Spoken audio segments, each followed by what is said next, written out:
Hey y'all, here's some badass news from your friends here at ADHD Podcast. Have you ever wanted to up your coat or style game? Have you ever wanted to feel as cool as some of your favorite fictional characters? Look no further and check out Volante Design, an American-based company from Massachusetts. They create some amazing jackets, vests, shirts, and other fun accessories. They have some amazing original pieces that might be inspired by some of your favorite fandoms, and some fun licensed products from Mass Effect, Star Trek, and Devil May Cry. Check them out at their website, volantedesign.us, or on any of their social media pages at Volante Design. Now, I know they can be a bit pricey, but they are 100% worth it.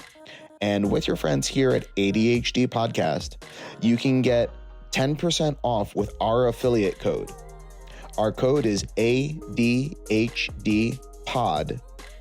Link in the show notes below. Check them out and get some badass pieces for your wardrobe. See y'all soon.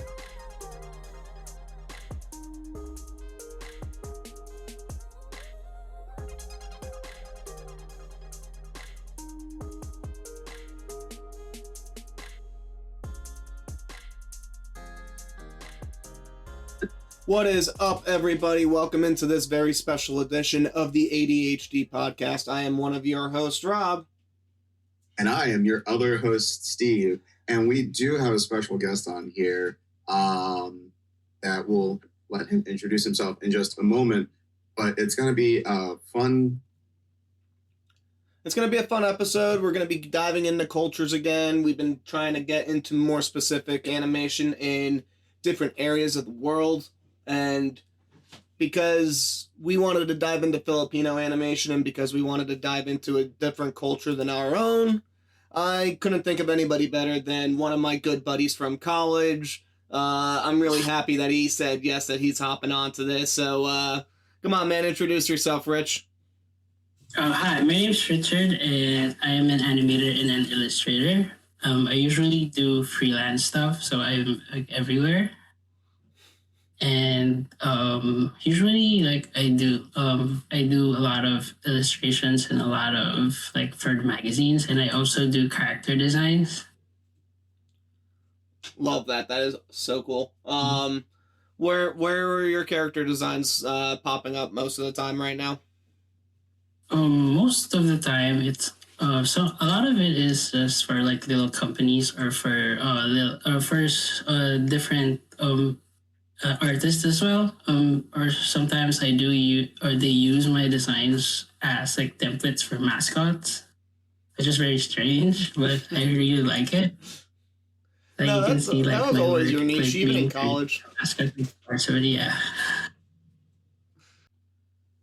So as we kind of just again are diving into Filipino animation, how does that culture that you're a part of, the Filipino culture, embrace your style, your artwork?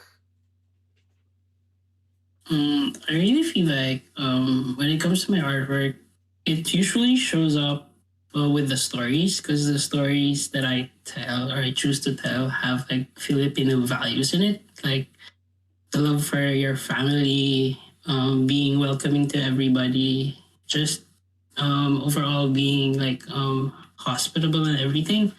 That's what I grew up with, and so that's what I want to bring to the audience that wants to read my stuff or to actually watch my stuff.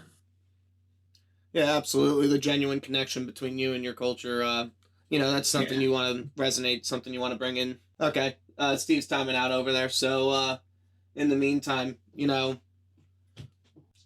how's that, the culture being Filipino, how's that impacted your engagement within the arts industry in terms of animation or design, whether it's, maybe some situations that maybe you felt uncomfortable with, or on the other end, some situations that made you feel really welcomed and invited?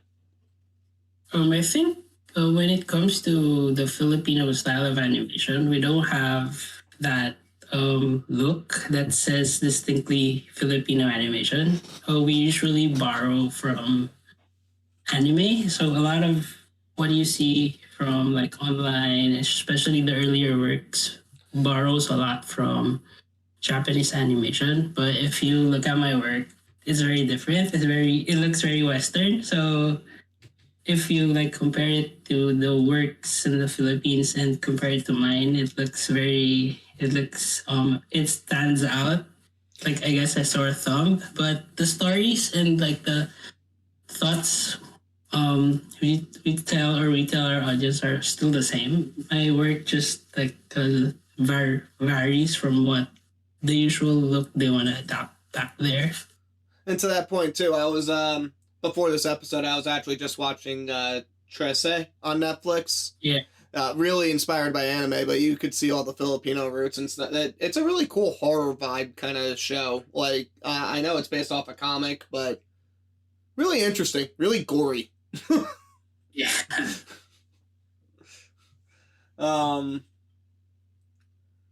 What would be your dream project right now if you like got the chance to kind of work on it? You know, what do you think you would kind of dive into if you got your chance to work on stuff? If it was for an animated project, it would be, I guess, a story that could tell a piece of or a slice of life story that would show the Philippine culture in a more modern way. That's the way I see it. If it was if it was something that like a project or a long time project, I guess it would be starting an animation school back there, the Philippines, that like fixes a lot of the problems that we have because we don't have that look. Yeah, we don't have that look to show like the other countries or the world yet. So I want to be someone who helps develop that. Because we keep like borrowing stuff from others. Yeah, exactly. It feels like, I mean, not that it's a bad thing to borrow from others, right? That's how a lot of us learn anyway. But I mean, in a budding animation field like the Philippines, where you see a lot of it starting to come up and the fandoms are really starting to become like popular and out there in terms of what you're seeing. It feels like it deserves its own unique style and flair to it, and I'm not really necessarily sure I'm the person to be speaking about what that style is, but, I mean, everybody has their niche, right? Whether even in the Western environment, it's like Cal Arts, or very specific geometric shapes like your Gendy Tarkovsky. You know, it's kind of interesting to see where we think that might take off in the future. Yeah. I'm hoping Steve's okay over there. Are we, Oh, wait. Hold on 1 second. Sorry, everybody. I'm sorry, everybody. The Discord doesn't like me today for some reason. It sounds like you've got a lot of good ideas. Are there any characters that, like, you have created in the past that you, like, would love to see come into the light? Or if there's, like, any part of, like, the mythologies that you were talking about that you would like to expand upon a little bit more, I would love to hear that. I took master's class for script writing, so I have like a few working scripts now. So one of them would be titled Mishmash Splish Splosh. It's about different characters that come from different planets, so it has a Filipino vibe to it, and like they go on and travel. Basically they do mercenary stuff. If you want like some odd things to be done, like for the planet or just for those citizens, then you call them. So there's like a rag and tag group of people coming from different planets that come together. That sounds awesome. I would watch that in a heartbeat. I'd love that type of like misfits come together and have a good old time, because that's just kind of what we grew up with. It was always misfits coming together and people looking down upon them. And I laughed just to piggyback off of that a bit, because there's a studio out there called Toon City Animation, and not a lot of people outside of the field know about it, but they worked on and still work on a lot of our shows that we watch. So, like, they work on Hazbin Hotel, they work on Grimsburg, they worked on Mighty B, which really old name to throw out there, Kim Possible, Star Versus. So, I mean, it's not like they're not out there. It's just that I feel like they need to have more of a growth in their own individual storytelling, like Richard was saying, and I feel like what you were going off of with your original take there, it sounds like it could be a lot of fun, and I hope somebody one day picks that up or that gets off the ground running for you, because I know we've been grinding away at our animation life over here. In the immortal words of Kite Man, hell yeah. Hell yeah. So why don't we get into just like, you know, talking a little bit more about Filipino culture, because it is a culture that is, you know, kind of on the rise nowadays, but it's something that may not be as prevalent as like, you know, a kind of like the Korean culture that is a bit ingrained into our systems, especially like with manhwa and solo leveling and a lot of that stuff coming out now. And how anime has been a part of our culture since probably the 80s, 90s.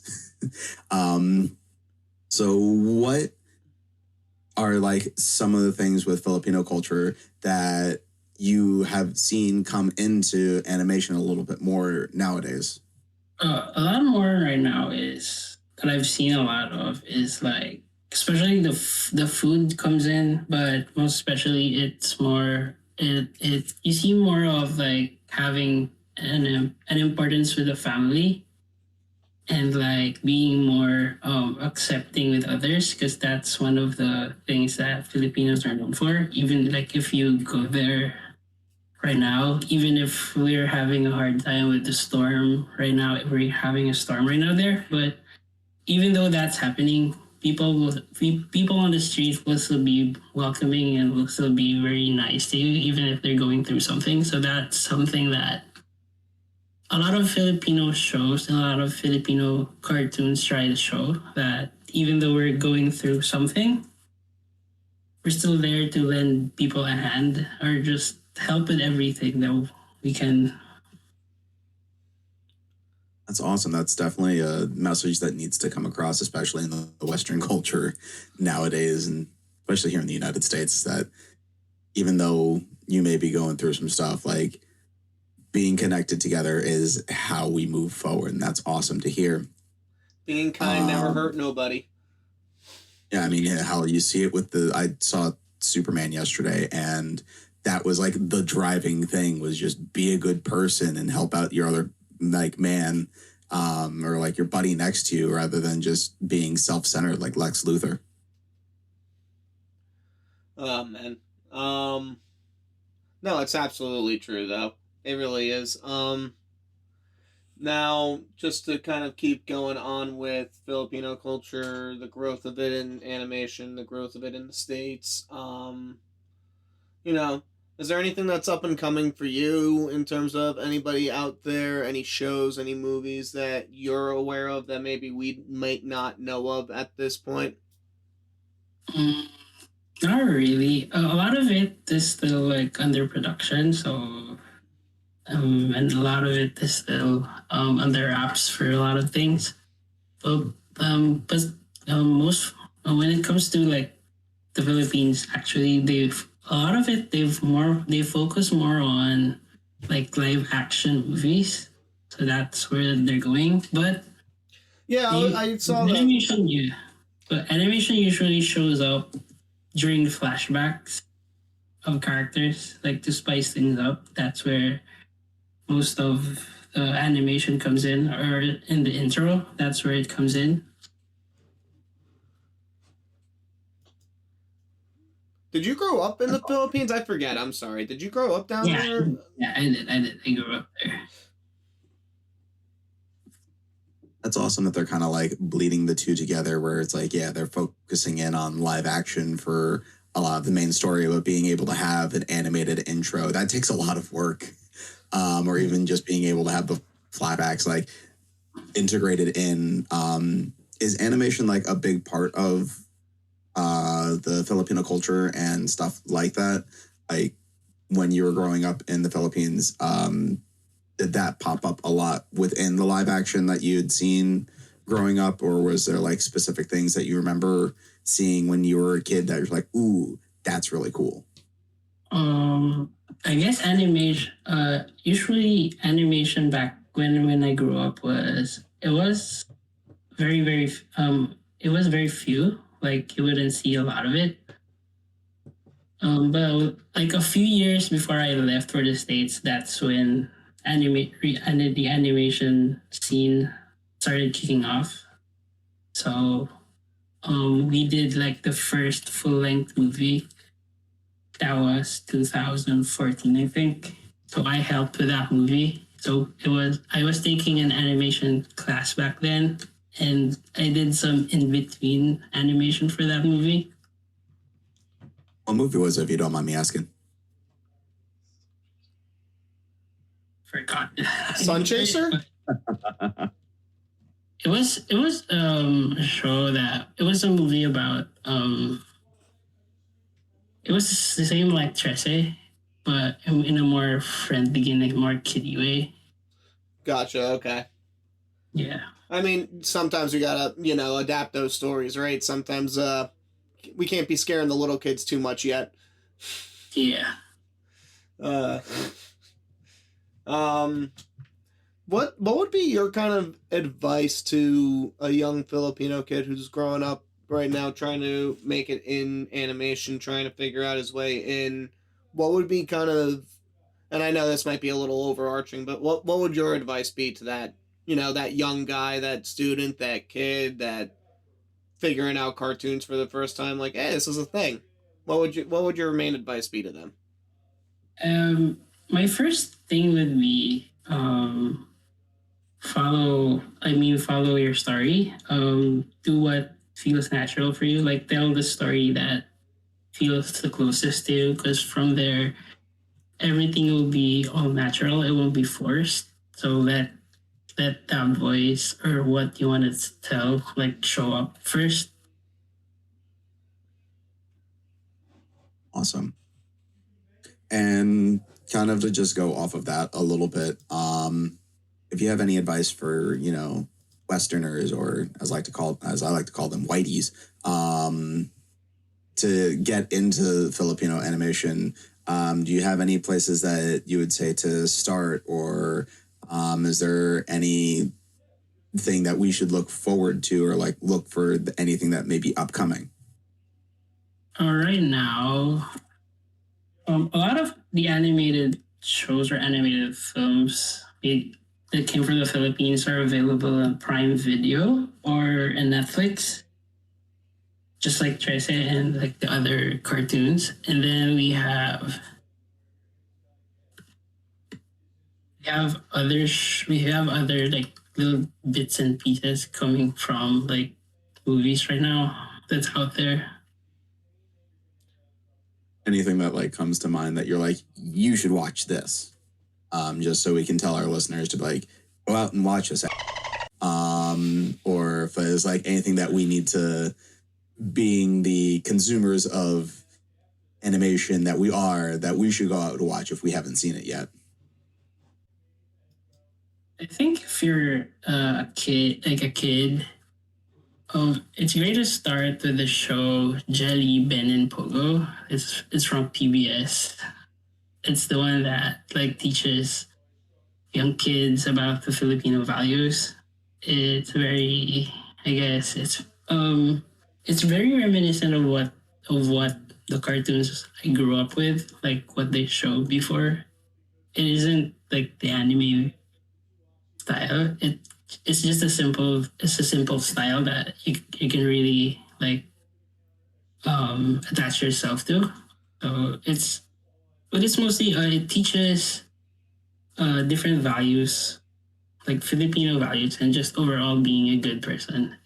It's very recommended if, like, especially if you have little children. It's a great way like to start getting them into like Filipino animation. Awesome. I'll definitely have to tell my brother about that with my 7-year-old niece and be like, hey, check this out. All right, so Rob, just what, you good? yeah, no, I was like, Rob, you got anything to say? No, You've I been mean, quiet for a little bit. no, I have been quiet for a little bit. I've been enjoying the conversation and trying to, soak it all in terms of, listening to all of it. Just to kind of break it up a little bit and give, the fans that are listening a chance to know you a little bit better. I got some quick questions for you if you want to answer off on these. So I know some of these just because we had classes together, but favorite animated film of all time. What would be your favorite movie of all time? My favorite animated film would be, it's either a toss-up between The Iron Giant and Up. The Iron Giant is so goddamn good. I love that movie. I think I should have that on DVD somewhere, I believe. My wife and I did an entire well, not an entire, but our wedding theme was very much Up, and we almost did our first dance to Married Life, but then changed it up at the last minute. I was there. I remembered that. You had a lot of Up things. You had a lot of balloons. Oh no, we didn't have a lot of balloons, but we had a lot of like Up things. Like our wedding, our cake topper was Carl and Ellie. Love it. When we watch anime, because all of us watch anime here, dubs or sub guy? I think I do both. It depends on what I'm doing. If I'm working and I just want to have anime in the background, then it would be a dub. But if I'm like concentrating and wanting to have like research and stuff, then I would go for the subtitles, of course. I watch anime mostly on dubs because I'm getting better with reading the subtitles. I just can't read that fast. I'm not that good. And some of these voice actors that they get on these dubs are really good, and it's not like it's necessarily that far off unless you're talking like Ghost Stories from back in the day, or like early 4Kids One Piece. What would be one thing you would animate if budget were not a factor? If you had your own money, your own druthers, whatever the hell you wanted to animate, what would be the thing? I think it would be like the story like I made up, because the one that like I had, like the one with the space and everything, it's a massive scale, so they go from planet to planet, so that would like take a lot of time, and it changes. Like the background changes like constantly, or from each episode it has a different like theme. So that would be like it would be very expensive if we did that like for real. Yeah, right. Just to go real deep into it, have as many visual effects as you want, really kind of play it up. Yeah. Do you have any like themes that you would want to try to go with for the different planets that you may want to like have in the back of your brain, or like planets where some of the characters that you've come up with are from? I think for the leader, or for the one who brought the team together, he's a little pig. He's a little piglet, but there's an old man stuck in his like I guess in his soul. He's an old man. He used to be an old man, but now he lives inside the body of a piglet. So that's like something that very odd, I guess. But everything, that sounds adorable. Yeah. I love that. It sounds so fun.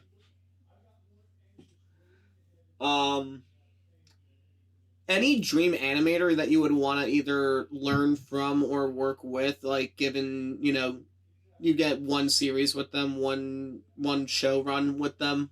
Any main animator or person that comes to mind that you would like die to work with? I think it would be the one that's currently making Sun Chaser, Bobby Pontillas. That's like someone that really impresses me, and that I know he's gonna teach me a lot, and he's gonna teach a lot of like younger people too about how to make animation and how to make it big. And to kind of go off of that, looking outside of animators, are there any voice actors that you would want to work with? to bring any of your characters to life. That like it would be once again there's no money, you can pay them whatever. Who would you want to work with for like a voice actor? I'm not sure about the voice actors, but I think I was originally like thinking of like just us friends and like starting from scratch, like helping like other people like who are starting and give a voice to those people, like and be part of the show. But that was the original plan for it. That like not that I don't like established people, but you always wanna do something like to give back or just to help people like start off their careers. And that's why I love you, man. You I are wish so there were more charitable people thinking. like you. Seriously. No, honestly, this is why I always kept in contact with this kid through Instagram and playing, 2K and whatever nonsense we were talking about on Instagram. But I always kept in contact with him because he was just always such a nice person. And I'm happy that it's still there. And I'm happy that, it's all about giving back, which a lot of these animators are good at. The executors, the executives, not as much. Yeah, no, they're the ones that are always bringing in, hey, we're going to have Chris Pratt do this. Hey, we're going to have Chris Pratt do this. Hey, we're going to have Chris Pratt do this. Stop it. Don't need him doing shit anymore. Opposite direction. Any kind of style, niche, director, voice actor that you don't like, that you wouldn't want anywhere near your stuff? Not really, but I just feel like a lot of like the artists right now like that's their voice, so like that's their interpretation of your story or like your work. So Yeah. I'm like interested to seeing like how different artists would interpret your work or just what they think about you. So I always find that interesting. Because we've done that before in class, remember? Like, we interpreted or, like, we copied similar styles of different artists. So, Oh, yeah, no, we did that whole project it was like a 2-week project where we had to do the same drawing but different styles of it, and oh my god, the trauma you just brought me back to because my anime hands are terrible.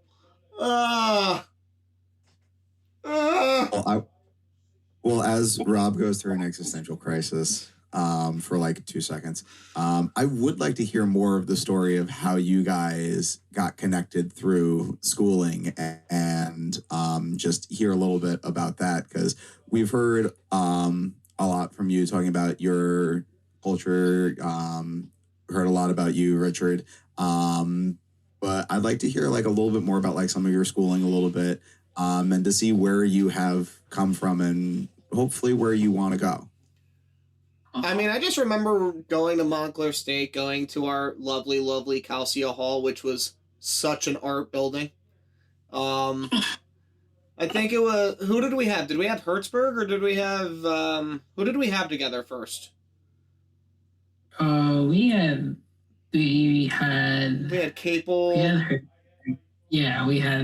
We usually had the same... We always had the same professors. Yeah, exactly. It was kind of right next to each other most of the time.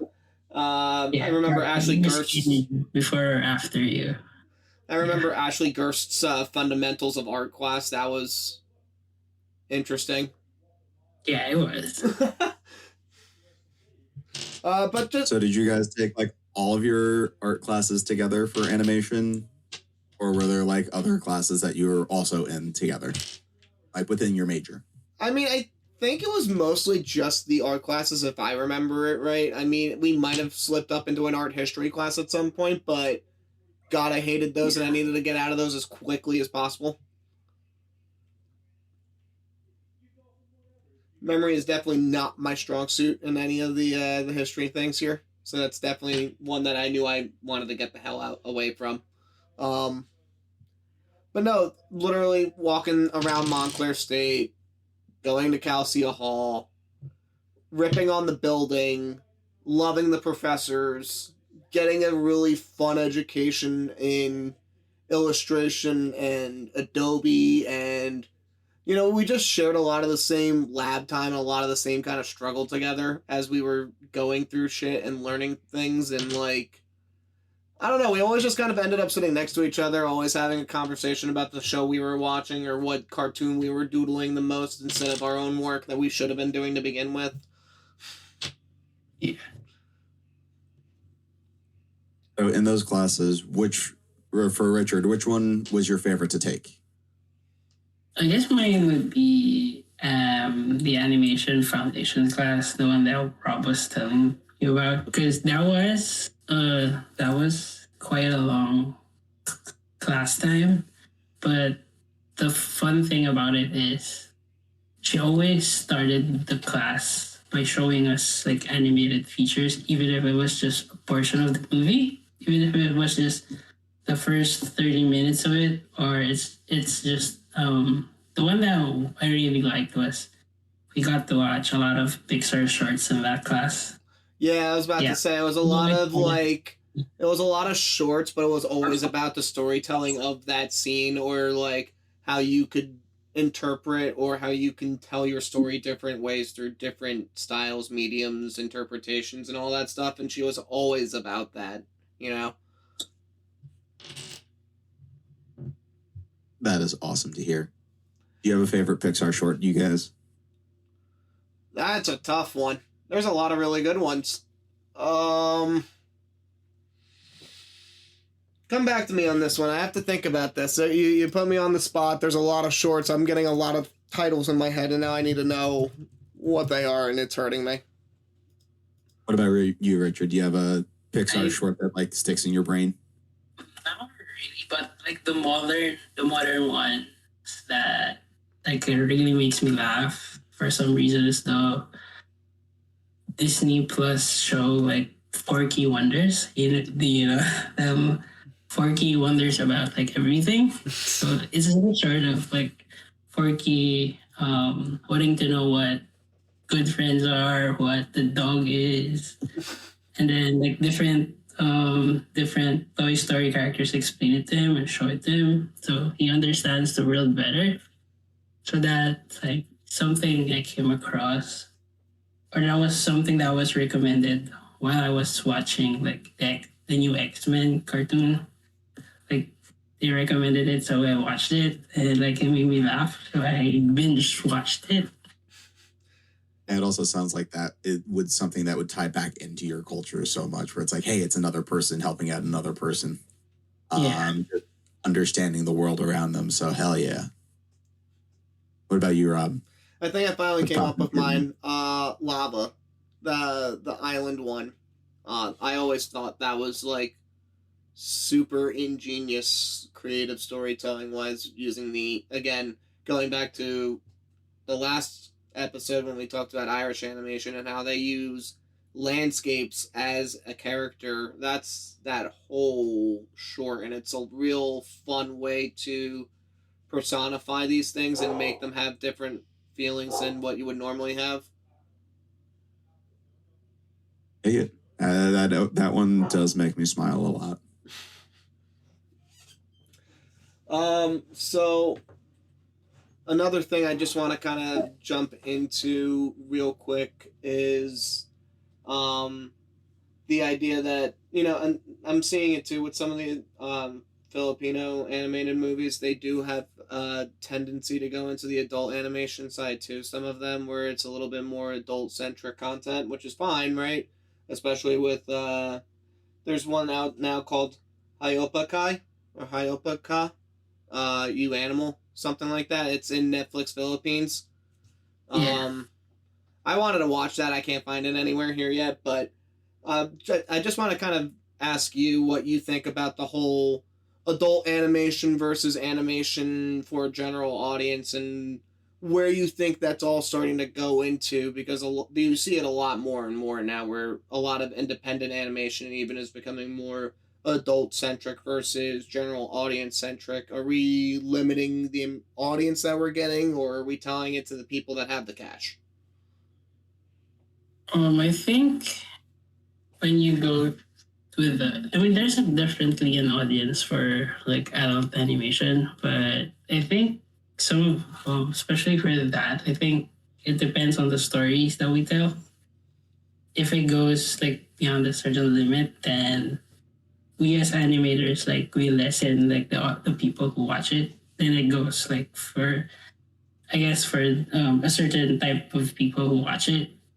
So that tends to like it will usually depend on like whether, an example of it that came before was the Nut Shack, if you remember that. Vaguely, yeah. Like, yeah, that was like an animated Filipino, like that was like one of the first adult Filipino animations that went mainstream, and like I've seen it like it's always one of the, they always categorize the show as like one of the worst animated shows ever, and I see why. And the style is a bit like okay, but the story and the humor is a bit too offensive, especially if you like watch it in today's age. Then like you would really cringe at a lot of the scenes there. Could imagine. I could definitely imagine that. You got any other questions you want to throw out here, Steve? Kind of to go back to talk about some of your projects or like people that you would want to work with. Is there any like IP right now that may not be your own that you would love to just get your hands upon? What do I have a feeling it would be Batman for you? I think it would be Batman, yeah. But if it was Batman, let's go. Yeah, if it was like depending on my style, more like my style, then maybe I'll go with the Powerpuff Girls for some reason. Oh my god, your style with the Powerpuff Girls would be so much fun. There was a Japanese version of the Powerpuff Girls that was really good. So yeah, I remember that the anime. It didn't last long, but it looked really interesting. And now that I'm thinking about it, and guys, if you have not seen any of Rich's work yet, go check out his social media. Go check out his Instagram at ManicFoxE at the end. But your style would fit so well with the Powerpuff Girls in that universe. I could just only imagine how much fun you would have with that, because you draw very like geometric, but your color palette's so vibrant that like I'm just thinking about it too much now. That could be so much fun for you, honestly.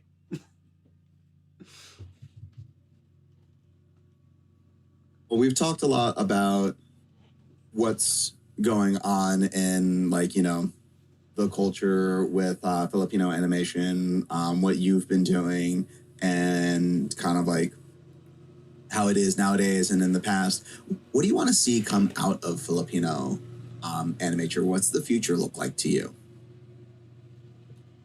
I think for me, for like here in the States, I think it would be telling more genuine stories, like the stories that we grew up learning, and like the values that we have. Because a lot of like, even if you watch Filipino cartoons right now, mostly it's like there's always that Western culture intertwined in it.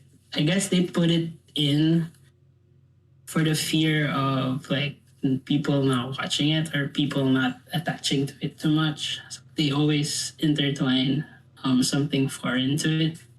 Now, my question off of that kind of would be: is that something in, you believe, the style of the actual drawings, or is it in the storytelling that you're starting to get kind of these Western or anime references in there? And I understand it from the stylistic standpoint of it, but I can also understand it from the story aspect, where maybe it's not as much incorporating folklore and oral traditions that the Philippines has of like those kind of storytellings. And Yeah, I'm just kind of curious what your thoughts are on that end of it, where yeah. I think it's more of like the storytelling aspect of it. Like we change a lot of things to make him, I guess, to make him more palatable for like the Western audience, to make him more global. So that I think that's also a part of like who we are as Filipinos, because as we Filipinos, we try to like um,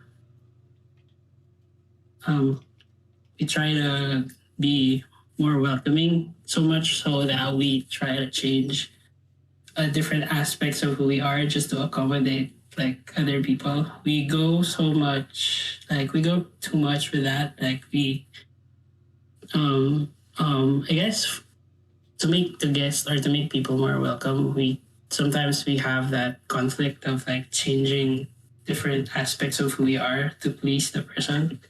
I guess we just like to please a lot of people. That's what I've seen like growing up. Yeah. People pleasing country. Yeah. So it sounds like I found the country that I'm going to retire to, because that is 100% who I am.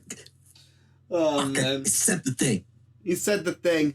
Because I'm not sure if you know, always. He throws one of those in there every single episode. Rob, you shut your whore mouth. That's aggressive, sir. That's aggressive. But Oh, go ahead. so I was gonna say, so if Rob and I ever want to go to the Philippines as a place to just relax and enjoy ourselves, it would be an honor if we could somehow get you to come out with us. And who knows, maybe we're gonna make a little series out of it, of us trying to please people who want to please us, who we're trying to please them. Yeah. We gotta just be careful with our phrasing here. Some people will turn that all the wrong ways. Rob, you do understand that I live with the adage in my brain that every good friendship is just a little bit gay. I know, but like the double entendres is just like so abundant. Like, How do you think we got all 15 of our listeners? It's all about the double entendres. They like that going back and forth. oh man, It's the will they, won't they? we won't. No, we won't. Our wives won't let us. No. I think that's kind of it. Yeah. Richard, you got any final thoughts that you want to talk about before we start wrapping everything up? I guess I just found like this conversation really enlightening, and I'm really happy that I got to share like my thoughts, especially like giving a voice like to the Filipino audience, like to the Filipino culture. So, And again, I really appreciate you hopping on with us, really taking the time. I know it's kind of you're in the middle of a lot of design stuff. I know you got a big project cooking up in the city at this point, so taking the time out of the project to hop on with us for a little bit, super appreciate it, man. As always, thank you. Always a welcome guest. Hope you enjoyed yourself too. And if you were to come back onto the show, any other topics that you'd like to talk to us about, or any other like fun things that you'd like to see us do here? of course. But yeah, I think Thank you guys. I think it's time to wrap up. Yeah, thank you guys so much for tuning in. Thank you to our special guest, Richard, for hopping on and kind of giving us the rundown and speaking to Filipino animation for us. I've been your lovely host, Rob. And I have been your ugly host, Steve. Would you stop fucking doing that, bro?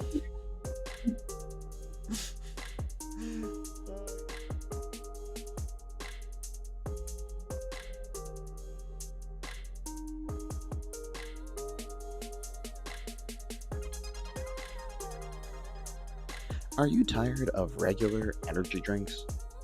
Do you need a pick-me-up that won't make you crash or give you the jitters? Zoom on over to Dubby Energy. They are a clean energy drink company that was created with you in mind.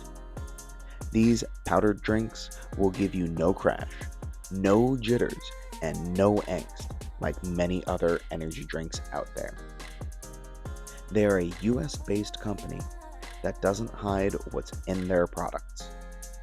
Pick up one of their tubs of powder to help energize your day. They have a lot of fun flavors and even some licensed ones with solo leveling. Each serving comes out to about $1 per drink, which is much cheaper than getting Starbucks, Dunkin', or any other canned energy drinks.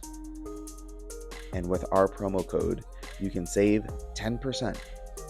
Use code ADHW at checkout to save some green.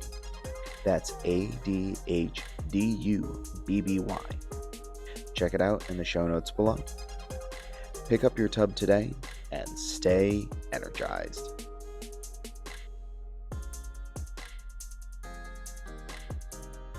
Thank you for tuning in to the ADHD podcast.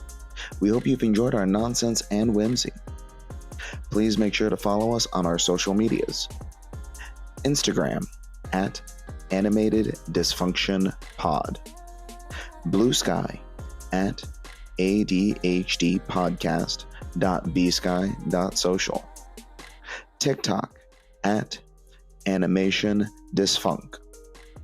And YouTube at Animated Dysfunction Pod.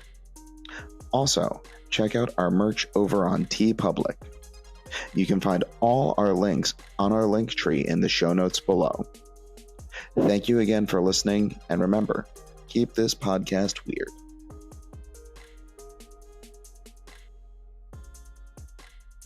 Intro and outro music brought to you by DJ Cutman.